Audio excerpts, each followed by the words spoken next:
Hello dear friends, this is Akshay again.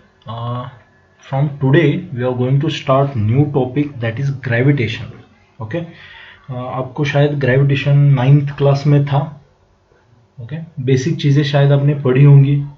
What is meant by Newton's law of gravitation? That maybe you have seen that this force is given as G m1 m2 upon r square. Okay ये पता होगा शायद. इसके बाद ये पता होगा कि ये सिर्फ अट्रैक्टिव फोर्स होता है, रिपल्सिव फोर्स नहीं होता. Isn't it? ये सारी बेसिक चीज़ें पढ़ी होंगी आपने. इसमें जो मेजर डेवलपमेंट करी वो किसने करी? न्यूटन ने करी.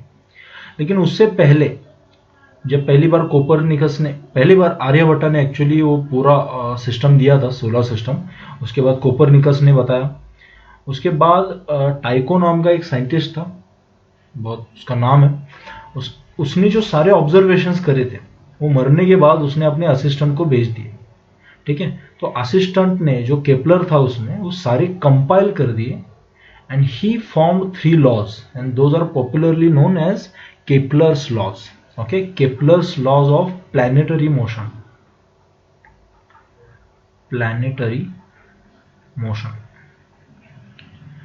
ठीक है, उसमें पहला law which is very simple, the law of orbits. जिस पाथ पे प्लैनेट्स मूव करते हैं that is called as orbit. And we know that all the planets they orbit around the sun. Okay, तो इसका लॉ क्या था देखो.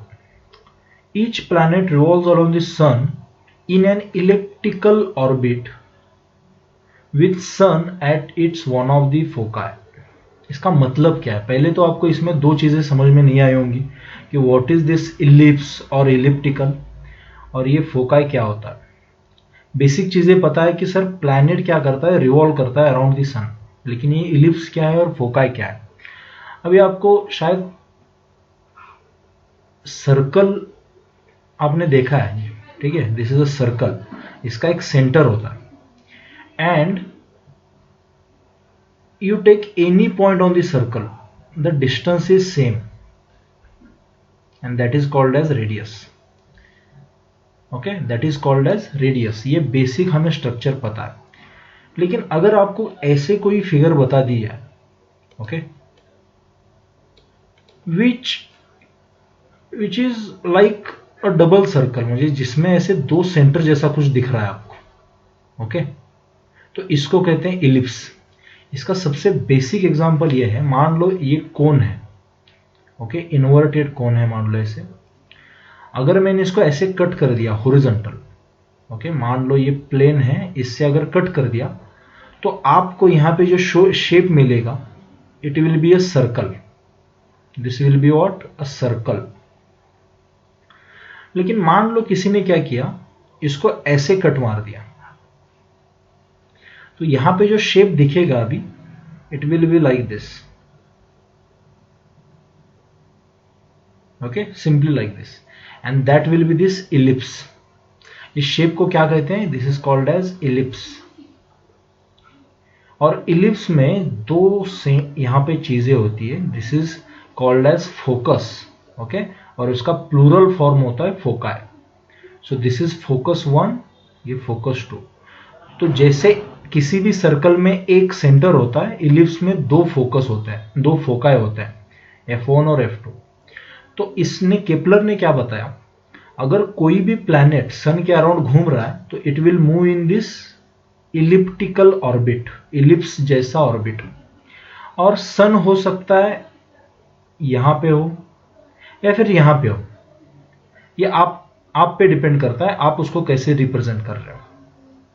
लेकिन बेसिक चीज तो सेम है कि अगर सन यहां पे है मान लो, ओके, वेट अ मिनट, अगर मान लो सन यहां पे है तो जो प्लैनेट होगा it will not move in this circle. Okay, it will actually move in the elliptical path like this. समझ में? So this will be the focus, one of the foci. Okay, this is F1 और यहाँ पे F2. तो आपके मानने पे होता है, लेकिन ये इंपॉर्टेंट है कि planet is moving in the elliptical orbit and sun is placed at one of its foci. तो आपको आई थिंक बेसिक समझ में आया होगा what is a ellipse, okay, what is the focus. ठीक है, अभी इलिप्स में थोड़ी सी और चीजें इंपॉर्टेंट है जो आपके समझनी है। इलिप्स में जैसे देखो, अगर सर्कल की बात करें हम, तो सर्कल में आप ये वर्टिकल लाइन ड्रॉ करो या हॉरिजॉन्टल लाइन ड्रॉ करो, ये दोनों सेम होती है, इनको कहते हैं डायमीटर, इजंट इट। इलिप्स में अगर ये हॉरिजॉन्टल लाइन देखोगे और ये वर्टिकल लाइन देखोगे, मान लो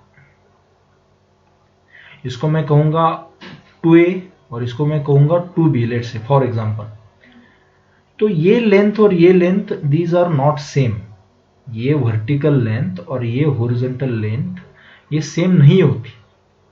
इसको कहते हैं मेजर एक्सिस, इसको क्या कहते हैं, major axis, and this is called as minor axis. ये आप मैथ्स में सीखने वाले हो, कोनिक्स चैप्टर में ये सब सीख जाओगे, डोंट वरी, ओके। तो दिस इज फोकस, ये दो फोका हैं, ओके, यहां पे हो यहां पे हो, ये माइनर एक्सिस, ये मेजर एक्सिस, और ये जो दिख रहा है इतना सा पार्ट, इसकी लेंथ क्या है, a है, इसको बोलते हैं semi major axis, semi major axis. और हमारे लिए ये ज्यादा इंपॉर्टेंट है बाकी सब चीजों से, और इसको क्या कहेंगे, इसको कहेंगे सेमी माइनर एक्सिस। ठीक है, डोंट वरी, ये फिजिक्स में सब नहीं पूछा जाएगा आपको, आपको बस ये ध्यान में रखना है what is semi major axis, okay, ये ध्यान में रखना।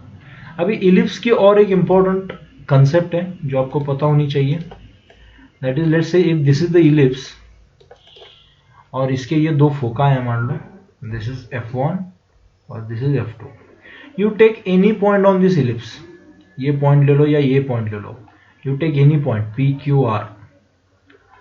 अगर मैं ये लेंथ देखूंगा लाइक f2p प्लस f1p, ये जो लेंथ आएगी it is always same.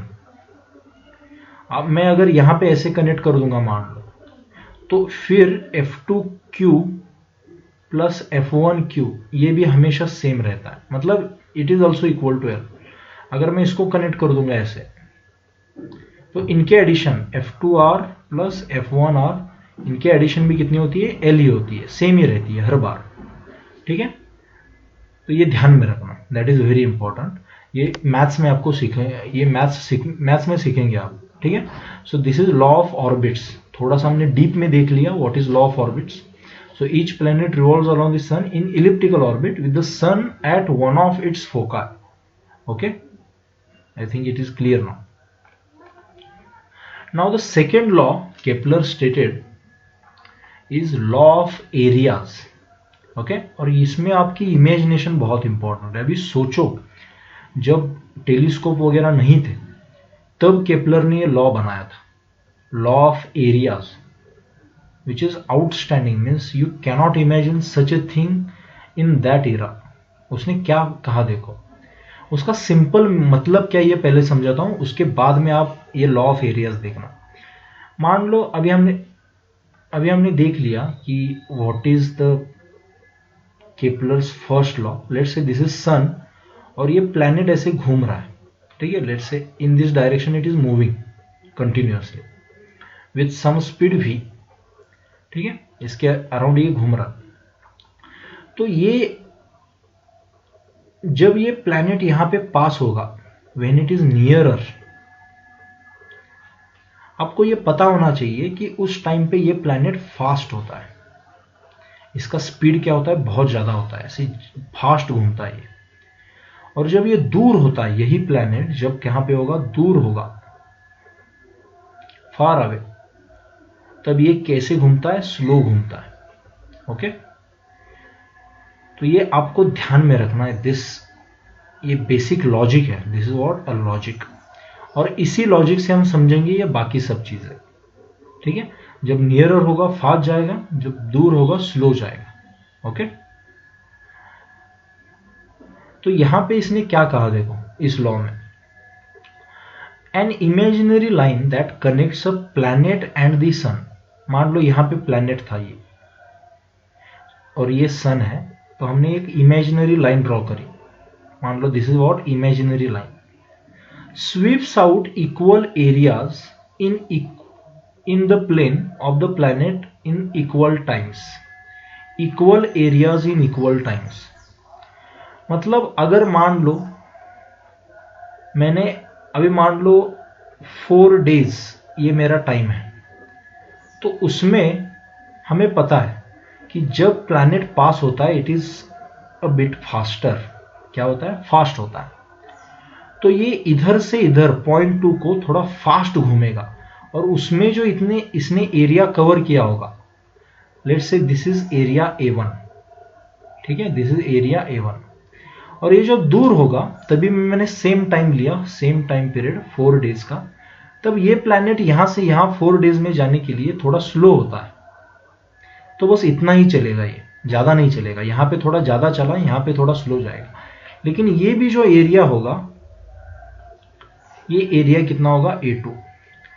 So 4 days के लिए अगर मैं 4 days टाइम ले रहा हूं, तो you can say that A1 is equal to A2, and this is called as law of areas. Okay, the area swept out in equal times is equal. समझ में आ रहा है? 4 days का अगर मैं टाइम इंटरवल लिया, तो ये क्या बताता है सिंपली कि प्लैनेट जब पास होता है थोड़ा फास्ट घूमता है, क्योंकि ये लाइन जो है इट इज लेस, इसकी लेंथ क्या है? कम है, और इसकी लेंथ क्या है? ज्यादा है। तो लेस लेंथ पे, मतलब लेस रेडियस पे या फिर लेस डिस्टेंस पे प्लैनेट फास्ट घूम रहा है, और ज्यादा डिस्टेंस पे प्लैनेट स्लो घूम रहा है। इनकी मल्टीप्लीकेशन क्या होनी चाहिए? सेम होनी चाहिए। That is area should be equal. ठीक है, ये ध्यान में रखना, this is important, very important. इसको और एक मैथमेटिकली इसको ऐसे रिप्रेजेंट कर सकते हैं, मैथमेटिकली इसको आप रिप्रेजेंट कर सकते हो कि dA/dt eight area swept in per unit time it is constant, it is what? Constant. ठीक है, अगर मैं 4 days की बात कर रहा हूं तो उसमें एरिया भी सेम ही होगा, irrespective of the position of the planet. क्योंकि हमने देखा जब प्लैनेट पास होता है तो वो फास्ट घूमता है, जब दूर होता है वो स्लो घूमता है। उनके मल्टीप्लीकेशन पहले समझ लेते हैं एरिया क्या होता है। देखो, अगर इस मान लो यहां से यहां ये छोटा सा पार्ट दिख रहा है, ये इसको कहते हैं हम एरिया मान लो। तो इसका जो रेडियस होगा इसको r बोलते हैं, अप्रोक्सीमेटली सेम। ठीक है, और इसका जो स्पीड होगा, ओके, इसका जो स्पीड होगा वो मान लो v बोलते हैं हम। कितना होगा? v। ठीक है, तो अगर मैं ये छोटा सा पार्ट ले लूं तो उसमें पता है कि ये जो डिस्टेंस होगा इसने कवर किया होगा। ओके, ये मान लो A से B तक जो इसने डिस्टेंस कवर किया होगा, it will be v dt in time dt। dt is very small period. इसमें इसने डिस्टेंस कितना कवर किया होगा? The distance it would have travelled is v dt। तो मतलब हमें आर्क का लेंथ मिला, it is v dt, and this is r। Okay, just understand this. तो हम इसका एरिया कैसे निकाल सकते हैं? This small area can be written as r into v into dt। ये एरिया मतलब इसको अगर हम लेंथ मान ले ऐसे, तो it will be v dt, और दिस एरिया, और ट्रायंगल है तो हम इसको हाफ लगाएंगे। ठीक है, this is a triangle, simple, very small triangle. तो इसका एरिया, इसका स्मॉल एरिया कितना होगा? Half into r into v into dt। तो उसमें पुट कर देते हैं, ये it will be what? Half into r into v into dt divided by dt। अभी यहां पे जो dt होगा ये कैंसल हो जाएगा, and this will become half rv, isn't it? It will be half rv. So dA by dt can be written as half rv। ठीक है, अभी मैं क्या करता हूं, I know that, we know that angular momentum is given as mrv, isn't it? Or L by m can be written as rv। तो अगर मैं ये इसमें पुट कर दूं तो this dA by dt it will become L by 2m, L by 2m। तो यहां पे अगर प्लैनेट की बात करोगे, the planet has no external torque, कोई बाहर से आके इसका स्पीड नहीं बढ़ा रहा है।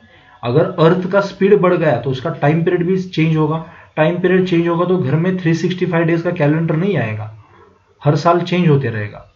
इसलिए एक्सटर्नल टॉर्क कुछ नहीं है। इसका मतलब क्या है, एंगुलर मोमेंटम इज कांस्टेंट। और अगर एंगुलर मोमेंटम कांस्टेंट है, मास कांस्टेंट है, so this whole term it is constant, and if this whole term is constant we can say that this dA by dt is equal to constant। ठीक है, तो law of areas को थोड़ा deeply देख लिया हमने। It is written as dA by dt is equal to constant, या फिर इसको और एक कह सकते हो, the angular momentum is constant.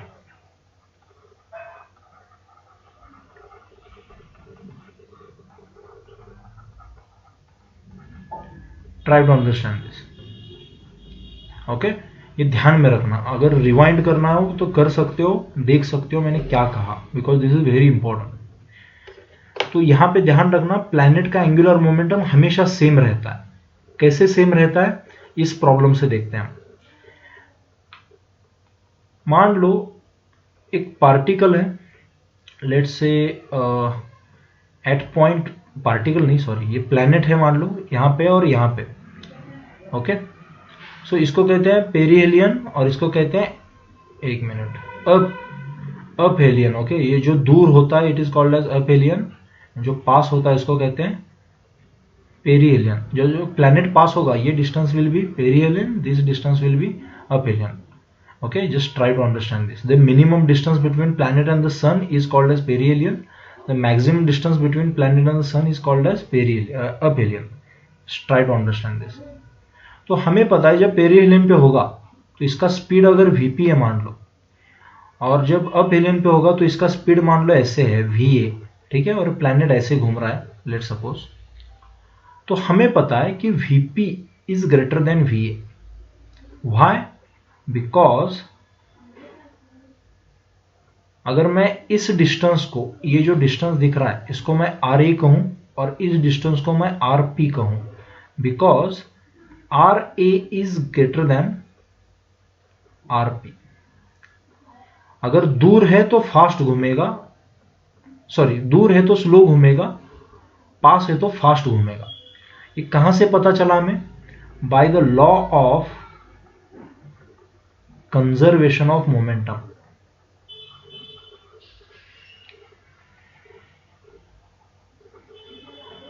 ठीक है, हमें पता है momentum at p is equal to moment of a, because कोई भी एक्सटर्नल टॉर्क नहीं लगा है। मोमेंटम एट p क्या होगा? m vp rp is equal to m va ra। ठीक है, तो m तो कांस्टेंट ही है मास, तो vp by va can be written as ra by rp। इसका मतलब यह है कि velocity of a planet is inversely proportional to the distance of it from the sun. इसका मतलब क्या है? जब ये दूर होगा, ठीक है, if r is high means when it is far away its velocity will be low, and when r is low means when it is near its velocity will be higher or its speed will be higher।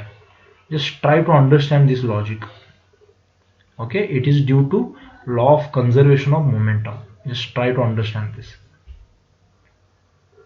okay। now जो third law है it is what law of orbits। इसमें उसने क्या बताया, the square of period, मान लो अपनी अर्थ है, अर्थ का टाइम पीरियड जो है इट इज 365 डेज, और इसको हम 1 ईयर भी कहते हैं, isn't it? तो ये जो टाइम पीरियड होता है किसी भी प्लैनेट के लिए, उसका जो स्क्वायर होता है, देखो इसने कितना, मतलब वो कितना इंटेलिजेंट था, इसने सारे डेटा से ये ढूंढ के निकाला। इसका जो स्क्वायर होता है it is directly proportional it is proportional to the cube of semi major axis of the orbit. मतलब क्या है समझो, हमें पता है कि कोई भी प्लैनेट इलिप्टिकल ऑर्बिट में घूमता है, ठीक है। इलिप्टिकल ऑर्बिट में जब घूमेगा तो we know that this is a periodic motion. Periodic motion मतलब उसका टाइम पीरियड सेम है और उसका टाइम पीरियड डिनोट कर रहे हैं टी से, ठीक है। जो जिस इलिप्स में घूम रहा है उसके दो एक्सिस होंगे, this will be major axis, this will be minor axis. ये मेजर एक्सिस का जो हाफ होता है it is called as semi major axis. तो सेमी मेजर एक्सिस जो होगा उसको डिनोट करते हैं ए से। तो कोई भी प्लैनेट के लिए अगर आप देख लोगे, कोई भी प्लैनेट के लिए, तो उसका टाइम पीरियड का जो स्क्वायर होता है it is proportional to the cube of its semi major axis. इसको समझ लो थोड़ा सा डीपली। मान लो ये दो ऑर्बिट दिखाता हूं मैं यहां पे, ओके। ये मान लो एक प्लैनेट का ये एक ऑर्बिट है और ये दूसरे प्लैनेट का ऑर्बिट है मान लो, ठीक है। तो और यहां पे सन है मान लो ये, ओके, दिस इज सन। और ये प्लैनेट 1 है और ये प्लैनेट 2 है और ये दोनों भी ऑर्बिट कर रहे हैं। तो अगर ये बड़े वाले का देखोगे तो इसका सेमी मेजर एक्सिस थोड़ा ज्यादा है, इसको A1 कहता हूं। और अगर छोटे वाले ऑर्बिट का देखोगे तो इसका सेमी मेजर एक्सिस थोड़ा कम है, इसको A2 बोलता हूं। तो ये जो प्लैनेट दूर है इसका टाइम पीरियड मान लो T1 है और जो प्लैनेट पास है उसका टाइम पीरियड मान लो T2 है। तो हम यहां पे कह सकते हैं कि this T1 square is proportional to A1 cube and this T2 square is proportional to A2 cube. मतलब जो जितना दूर होगा उसको इतना ही टाइम लगेगा कवर करने के लिए, मतलब उसका उतना ही ज्यादा क्या होगा, टाइम पीरियड होगा, ठीक है। तो इससे हम कह सकते हैं कि T1 upon T2 is equal to A1 upon A2। यहां पे लगाओगे स्क्वायर, यहां पे लगाओगे क्यूब, ठीक है। This is a proportionality constant. Just right this down in your notebooks, क्योंकि इस पे नीट या JEE में बहुत सारे क्वेश्चंस आ जाते हैं, डायरेक्ट प्रोपोर्शनलिटी पे क्वेश्चन आते हैं और ये इतना टफ नहीं है, बहुत ही सिंपल है। हम इसमें क्वेश्चन सॉल्व कर लेते हैं फिर आप देखोगे, ठीक है। तो यहां पे देखो एक क्वेश्चन है, if the earth is at 1/4 of its present distance from the sun, what would be the duration of this year? ठीक है। अभी यहां पे जो सेमी मेजर एक्सिस है, हर बार उसको सेमी मेजर एक्सिस को भी नहीं कहते, कभी कभी यहां पे इसको डिस्टेंस और एवरेज डिस्टेंस ऑफ अर्थ और एनी प्लैनेट फ्रॉम द सन भी कहते हैं। तो यहां पे जो ए दिख रहा है, this A can be semi major axis और it can be average distance from the sun, क्योंकि सारे प्लैनेट्स के लिए देखा गया है कि ये दोनों की वैल्यू अप्रोक्सीमेटली सेम ही रहती है। तो आप कुछ भी ले लो इसमें, ठीक है। चलो, तो क्वेश्चन में क्या पूछा है देखो, बहुत ही सिंपल क्वेश्चन है कि if the earth is at 1/4 of its present distance from the sun, मतलब पहले मान लो इसका सेमी मेजर एक्सिस या फिर ए जो था अर्थ का, मान लो ये पोजीशन ऑफ अर्थ 1 है, इसके अराउंड घूम रही है और अभी अर्थ यहां पे घूम रही है और A1 जो है इसका सेमी मेजर एक्सिस, इसको हम A बोलते हैं। और नाउ A2 जो है इस दूसरे वाले इलिप्स का, इसको हम A2 बोलते हैं। तो A2 इज वॉट, A/4, मतलब कम हो गया। इमेजिन करो थोड़ा सा। तो यहां पे जो टाइम पीरियड होगा ये कितना होगा, 1 ईयर होगा, जो प्रेजेंट अभी केस है। और यहां पे टाइम पीरियड कितना होगा ये हमें पता नहीं है, तो हम इसको देख लेते हैं थोड़ा। तो we know that T1 upon T2 the whole square is equal to A1 upon A2 the whole cube, ये हमें पता है पहले से। तो T1 कितना है, 1 ईयर है, T2 कितना है, T है जो हमें पता नहीं है, उसका square is equal to A1 कितना है, A है, और A2 कितना है, A/4 है, इसका क्यूब, ठीक है। तो यहाँ पे इसको अगर सॉल्व करोगे this a gets cancelled out और ये 4 ऊपर आ जाता है यहाँ पे, और ये बन जाता है 4 का क्यूब, ठीक है। 1/t the whole square it becomes 4 cube. Just try to understand this. तो यहाँ पे हम कह सकते हैं this t square becomes 1/4 cube. Reverse कर सकते हैं दोनों को, उल्टा पुल्टा कर सकते हैं इसको, ओके। तो दिस t बिकम्स, अभी यहाँ पे एक चीज देखो, this t becomes 1/64 t square and from this t can be written as 1/8। तो जब ये अर्थ 1/4 डिस्टेंस पे पास आएगी मान लो सन के, तो उसका टाइम पीरियड जो होगा इट विल बिकम 1/8 ईयर। मतलब अभी अगर मान लो 365 डेज है, तो उसका कैलेंडर जो आपके घर में आएगा जब ये पास जाएगा तो it will be like this. और इसका कैलकुलेशन करके कितना आएगा ये,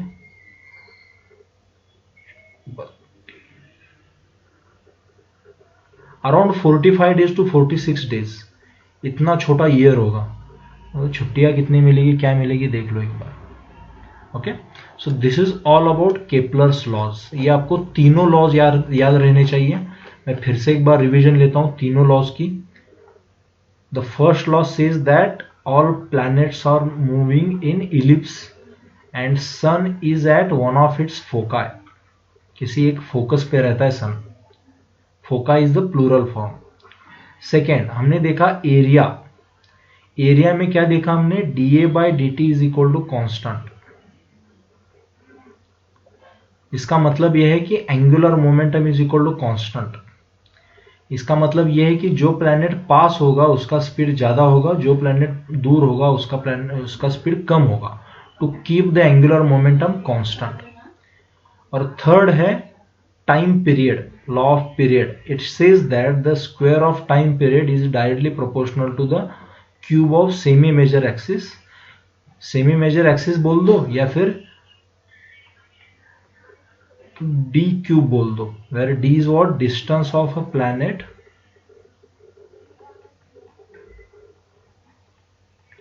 फ्रॉम द सन, ठीक है। तो these three are what, laws of Kepler's laws of planetary motion.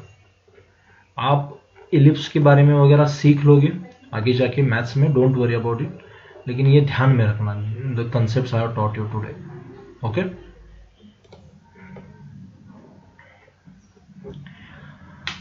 अभी जब न्यूटन के सर पे जब एप्पल गिरा, उसके बाद में उसने जो लॉ बनाया, अभी आपके बुक में उसकी हिस्ट्री वगैरह दी है कि मून का एक्सेलरेशन वगैरह डिस्टेंस पे वैसे कैसे निकाला वगैरह, उतना डीप जाने की जरूरत है नहीं आपको, ओके, क्योंकि उस पर नहीं आएंगे क्वेश्चंस। एक बार ग्रेविटेशन पढ़ लोगे तो उसके बाद में वो हिस्ट्री समझ में आएगी, अभी उसको पढ़ो मत, ठीक है। तो मैं आपको कह रहा हूं कि यूनिवर्सल लॉ ऑफ ग्रेविटेशन के नीचे जो सेंट्रल फोर्स वगैरह दिए है उसको पढ़ो मत, डायरेक्टली जो आपको लॉ पता है उसको लिख लो, ठीक है। वहीं से स्टार्ट कर दो, जब चैप्टर खत्म हो जाएगा उसके बाद में वो समझ में आएगा उन्होंने वहां पे क्या लिखा है, ठीक है। तो हमें पता है न्यूटन्स लॉ ऑफ ग्रेविटेशन या फिर universal law of gravitation, it is written as और it can be stated as the force of attraction between any two masses. मान लो अगर दो कोई मासेस हैं, दिस इज m1 और दिस इज m2, तो एक दूसरे को ये क्या करते हैं, अट्रैक्ट करते हैं due to some force that is called as gravitational force. And this gravitational force it is directly proportional to the product of the masses, and this gravitational force also proportional to the inversely proportional to the square of the distance between them, ठीक है। अभी ये जो law है inverse square law, इसको क्या कहते हैं, इनवर्स स्क्वायर लॉ। ये हमें बहुत जगह यूज करने वाले हैं, जैसे इलेक्ट्रोस्टैटिक में, हर जगह पे। और मैं आपको इलेक्ट्रोस्टैटिक्स में सिखाऊंगा कि यही लॉ क्यों यूज करते हैं हर जगह, ठीक है। अभी के लिए क्योंकि ग्रेविटेशन में अच्छे से सिखाया नहीं जा सकता, अभी के लिए बेसिक चीजें रखो। तो universal law of gravitation can be written as g m1 m2 upon r square, where this g is called as universal gravitation constant, ठीक है। और इसकी जो वैल्यू होती है इस g की, it is 6.67 into 10⁻11 if I am correct, क्योंकि मुझे भी वैल्यूज याद नहीं रहती कभी। Okay, it is what 6.67 into 10⁻11। अभी इसका यूनिट कैसे निकालोगे? How will you find the unit? आप अभी इस वीडियो को पॉज कर लो और इसका यूनिट निकाल के दिखाओ। सोचो, इसका क्या है? न्यूटन है, ये क्या होगा? मीटर स्क्वायर होगा, ये क्या होगा? केजी स्क्वायर होगा। तो पॉज करके जब इसको ट्राई करोगे तो देखो आपका आंसर ये आ रहा है क्या? न्यूटन मीटर स्क्वायर पर केजी स्क्वायर। ओके, और इसके डायमेंशंस क्या होंगे? क्योंकि इस पे बहुत बार क्वेश्चन आ चुका है। डायमेंशन फॉर्मूला फॉर जी क्या होगा? पॉज करके ट्राई करो।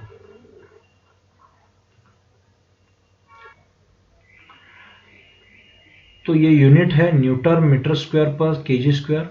हमें बताएं न्यूटन होता है केजी मीटर पर second square into metre square by KG, ठीक है। ये यूनिट मैंने ऐसे लिखा, सॉरी ये केजी स्क्वायर होगा ना, तो ये केजी इस स्क्वायर को हटा देगा and the final it will become metre cube, ये मीटर है ना, ये मीटर क्यूब पर केजी सेकेंड स्क्वायर।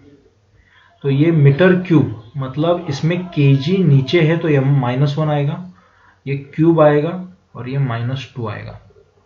तो these are the dimensions of universal law of gravitation.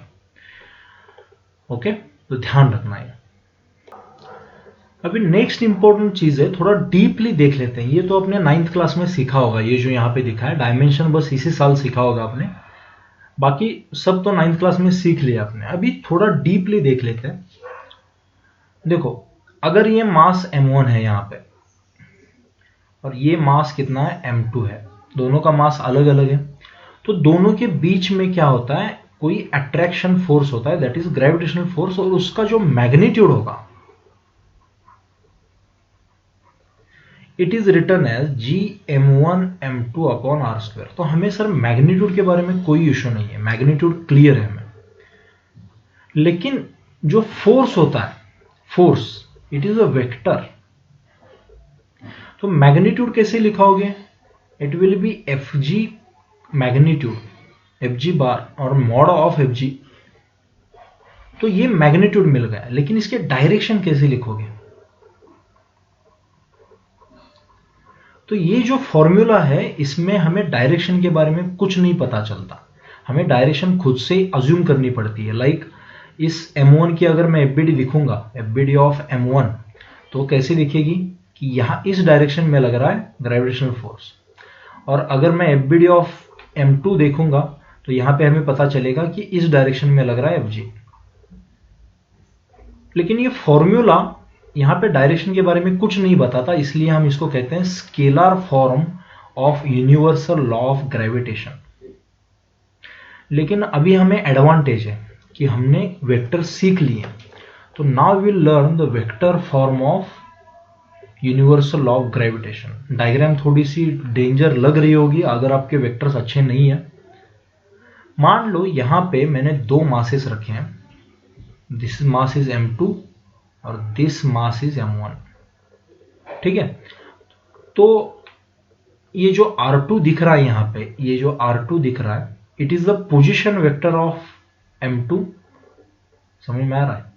इसका पोजीशन वेक्टर है, जहां पे ये मास 2 रखा है उसका पोजीशन वेक्टर कौन दिखा रहा है? r2 दिखा रहा है।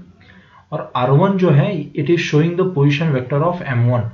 सो r1 and r2 are nothing but position vectors.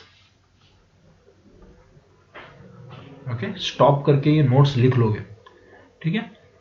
And this r is what? It is, you can simply say this is a position vector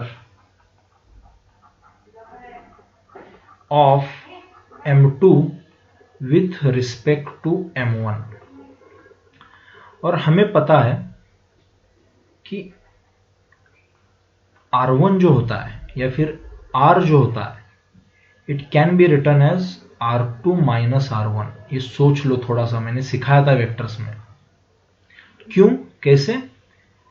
देखो ये फ्लो में ज्वाइन हो रहे हैं, ये वेक्टर और ये वेक्टर, ये क्या है, फ्लो में ज्वाइंट है।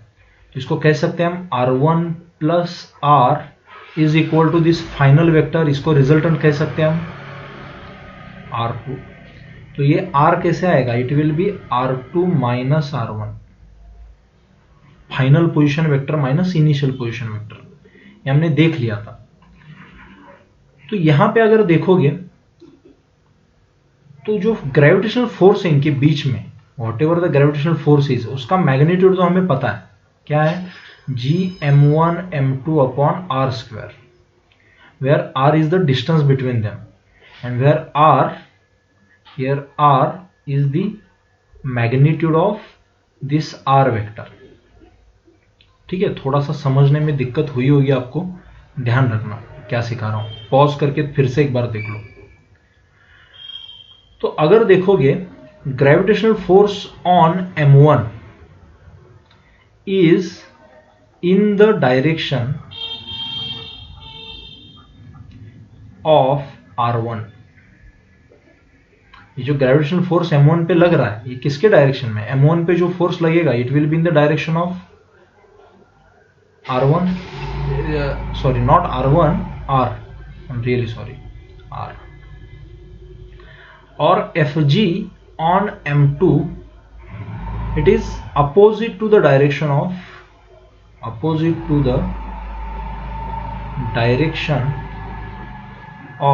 r। समझ में आ रहा है, मतलब दोनों का मैग्नीट्यूड सेम है, दोनों का मैग्नीट्यूड सेम है। कितना मैग्नीट्यूड है, Gm1 m2 upon r square, बस डायरेक्शन किसी की इस डायरेक्शन में, किसी की अपोजिट डायरेक्शन में। नाउ r, इसको क्या कहते हैं, इसको कहते हैं unit vector in the direction